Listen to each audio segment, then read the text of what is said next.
Senegal sets out to secure fairer partnership in mining sector. The lead says Senegal recently elected President Bassirou Diomaye Faye has promised to renegotiate mining, gas, and oil contracts signed with foreign companies at a top-level summit in Paris this week. His mining minister sets out how the new government plans to break away from old practices. Speaking at this year's Mining on Top Africa conference, Birame Soye Diop, Senegal's Minister of Energy and Mines, said his government intends to review the contract of mining companies that do not fulfill their environmental obligation. A few days ago, I visited Kedoudu, and Diop said, referring to the region which houses most of Senegal's industrial and artisanal gold mines. Located 700 kilometers east of the capital, Dakar, and close to Malian border, it is one of the country's poorest regions, and it's also subject to widespread contamination. The water of Falamé River is totally polluted. Animals are dying, children are dying, forests have been decimated, Diop said. This because of poisoning by cyanide and mercury used for gold mining. This is not fair, he says. And I think it goes back to what you were saying with regards to a possibility for a reset. And maybe the home government can now take a leaf out of what has gone before and sort of reset to say, listen, if you intend to do business with us, this is our terms of the business arrangement. You don't stick with it, we kick you out. What do you think? So in fact, this article has similar echoes to what I just spoke about in terms of the Economist article, which of course was condemning deforestation. And I said that's only part of it. They can turn it to their advantage by using value added. So now the Senegalese, the new young leadership, is talking about the same thing that I was just describing. But now, instead of agricultural commodities, they're talking about the minerals that come from our subsoil. Sure. And of course, it's the same echo.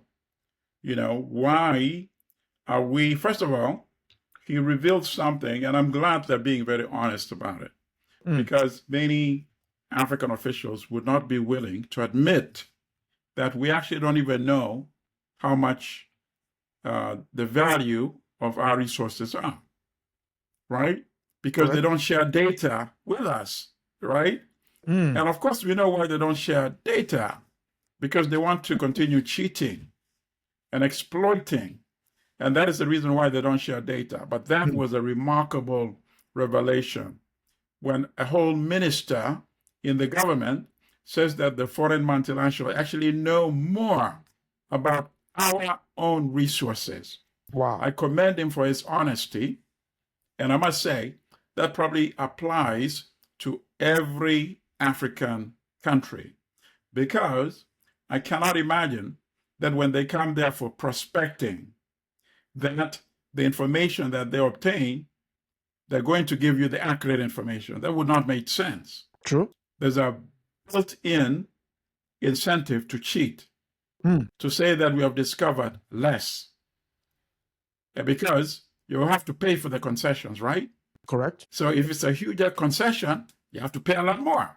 So they're going to minimize the level of resources that they've discovered through their prospecting. And they're the ones who have the equipment for the prospecting, you see? So we pretty much have to go with the numbers that they declare. And we know the numbers preposterous because, first of all, you know that pretty much every major multinational company does not pay the adequate share of taxes in the African countries where they operate. So if they don't do that, why are they going to give you accurate data on what they've discovered through their own digging and research on the ground? So thank you, Mr. Minister. So that is one major challenge, right? Okay. But then, of course, the second major challenge is the challenge that has always been the case since independence. How do we get our fair cut, right? Yeah. In the absence of getting a fair cut, and you will never get a fair cut, right? It is to use the resources yourself to manufacture products that you can then use, so there is no need to export. And you can also start exporting and competing in the international market. And you don't have to see the international market as Europe, North America, Asia. Your international market is actually domestic. It is the African market itself. Yeah. So if an African country is producing smartphones, the entire market is the rest of Africa, right? True. If an African country is producing automobiles, their market likewise is Africa. Remember what Sankara said, let's produce what we consume as Africa, and let's consume what we produce. Yeah. Our trade, intra-African trade, remains at less than 15%. That is just abominable.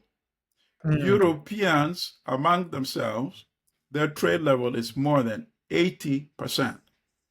And that applies to the United States also, with its trade with other so-called developed countries or the industrialized countries.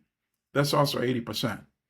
Yeah. So we are ceding our African market to them, partly because we are not producing the things that all of us as Africans then end up importing from Europe, from the United States, and from China.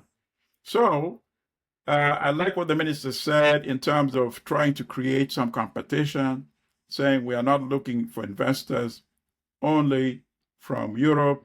If we can get good deals and offers from Saudi Arabia, that's where they need to go. But they need to think beyond that. They need to deal with investors, and he actually did say that. And perhaps the article itself did not elaborate on what he spoke about, because he mentioned the fact that they need to share technology, right? Yep. And sharing technology means we need to benefit from that technology in order to industrialize, to use this our raw resources the same way that they use it once they ship it overseas to their own countries. So I think that's what he meant, but sadly was not elaborated on in that particular article. And then, of course, the danger remains the same. If this conversation is coming only from these young leaders in Senegal, they will do everything in their power to make sure they don't stay long in power. You see? And that is a problem. Yes. So this is why this needs to be a regional conversation. There needs to be a Pan-African conversation. Yeah. That's the only way we can protect ourselves. Going back to Kenya, Kenya cannot deal with that issue with the IMF and World Bank by itself. Kenya will not be able to survive. It needs to be a Pan-East African conversation and a Pan-African conversation.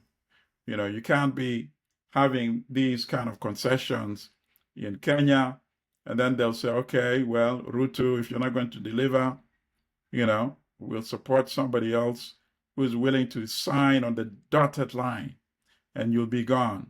And then run to Tanzania and do the same thing. The Africans need to be have the same policy when it comes to industrial policy, when it comes to investment policy. Otherwise, they'll do what they've been doing for 60 years, which is undercut one African by finding another one who's willing to accept these policies uncritically. And that's always been the problem,